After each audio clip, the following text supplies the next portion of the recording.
Hello, everyone. Today I'm going to talk about one of my heroes by the name of Ada Lovelace. Ada Lovelace. Now, Ada Lovelace was a mathematician that was active in the early 1800s. I believe that would be the 19th century.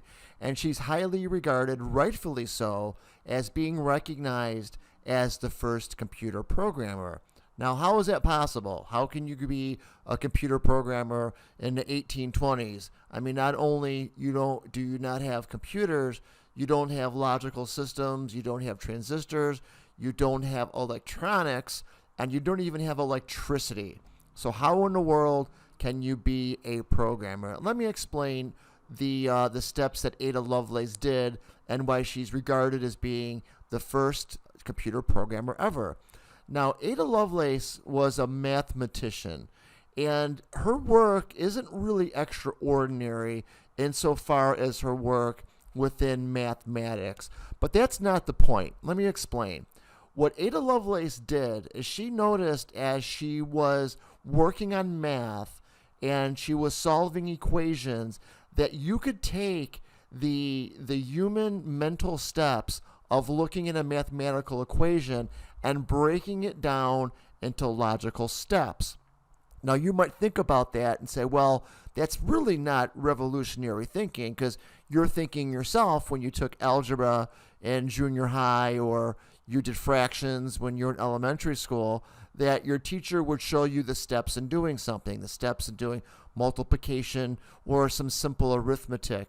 But back in 1820 or so, in the 1820s, this is kind of revolutionary where she was the first person, a mathematician, to actually study those steps. So one of her things that she did wasn't really her work in math that makes her as famous as her work in studying the steps, logical steps it would take to solve a problem.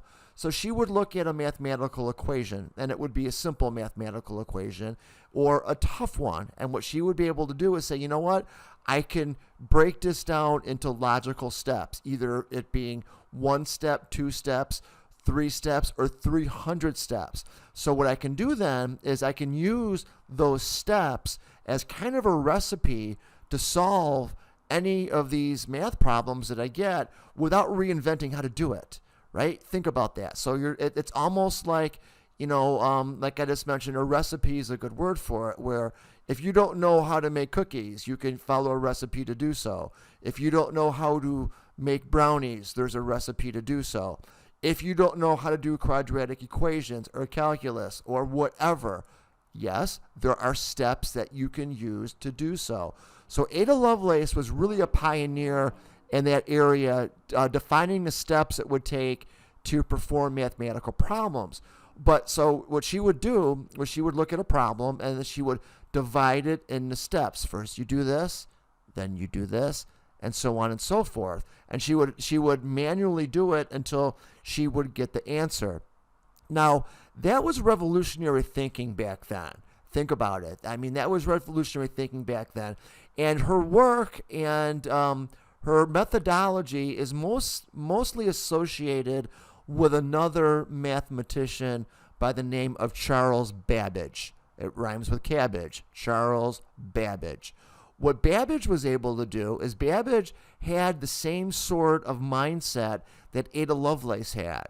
And what Babbage said is Babbage would say, well, you know what, Ms. Lovelace, if I would take your steps in solving a mathematical equation, and rather than manually doing it, what I could do is I could build a machine that could take your steps and do them automatically. And there's benefits in that, because if we could automatically do those steps, we'll always have the same answer. Quite simply, we could take human error out of the equation. We can basically take your steps in solving a mathematical equation and have a machine that processes those steps one at a time. Now, that's important because Charles Babbage, what he did then is he built on paper, now this is important to point out, on paper he built a machine that was able to do this, at least in theory. It was called the analytical engine, or Babbage's analytical engine, or analytical machine. And I encourage you to look that up. Google is your friend. Just type in Charles Babbage, and you're going to see everything you need to know. And Ada Lovelace as well. So what Babbage did is Babbage designed a machine of a lot of gears and levers and all these little things that would be able to process these instructions one at a time and come up with a result. But there's a problem. The problem is Ada Lovelace and Charles Babbage were very, very before their time. The technology didn't exist to really prove Ada Lovelace correct and Charles Babbage is correct. We're talking the 1800s.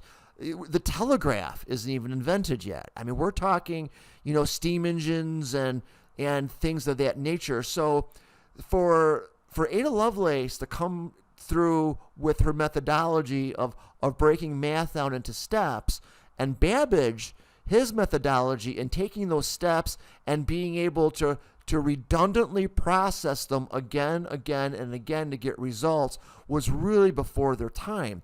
The interesting part, though, is even though their work was theoretical, there has been some studies that were done on it in more modern times. In the 20th century, that now that the technology was available, that Ada Lovelace was proved correct as if Charles Babbage. So literally 100 years before their thoughts can be proven, they were correct. And even though Charles Babbage, the machine that he built wasn't a digital machine, do some research on it if you like. It was an analog machine that ran on gear. So he's not the father of electronics. He's not the father in digital circuits. That's not what he did. But he had the concept of building a machine that could take mathematical steps and coming up with the solution.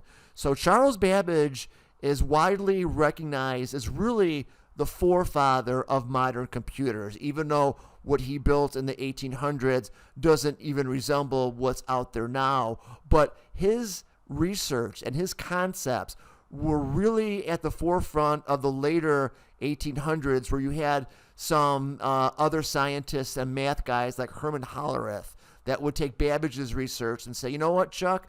I don't think you were right with these gears and levers and everything. I think what we can do is we can take them and build digital circuits or build electricity. Or we could use electricity to actually, be, either the electricity's on or it's off. And if we multiply that by, 20 million, 30 million, whatever, what we can do is we can build a new kind of math, which is called binary math, that was actually forefathered by Charles Boole. So Charles Boole kind of invented Boolean algebra. Boolean algebra was the mathematics that Herman Hollerith looked at and kind of put the design for Charles Babbage's analytical machine and started building, at least in the 1890s, believe it or not, 1900s, the first forefathers of computers and machines that we would recognize today. The first ones were used, I believe, in the 1890 census, actually used a semblance of punch cards. And in the early 1900s, those machines were used to calculate train schedules and things of that nature. So you really did have electronic computers in the 1890, or pardon me, the 1890s and 1900s that would, at least resemble in a very primitive sense the computers that we use today. And that research was really on the backs of Charles Babbage, analytical machine, and the work of Ada Lovelace, who's considered the first computer programmer. Ada Lovelace is one of my heroes. Look her up. She's had a very colorful life, and she is a really, really unique historical figure in computing, and one of the forefathers or foremothers of computer programming. Ada Lovelace would love the kind of software that we write today. As a matter of fact, in honor of Ada Lovelace, there's a computer language called Ada, A-D-A, Ada. Ada is the computer language named after Ada Lovelace. One of my heroes. Hopefully, she'll be one of yours. Thank you for listening. Have a great day.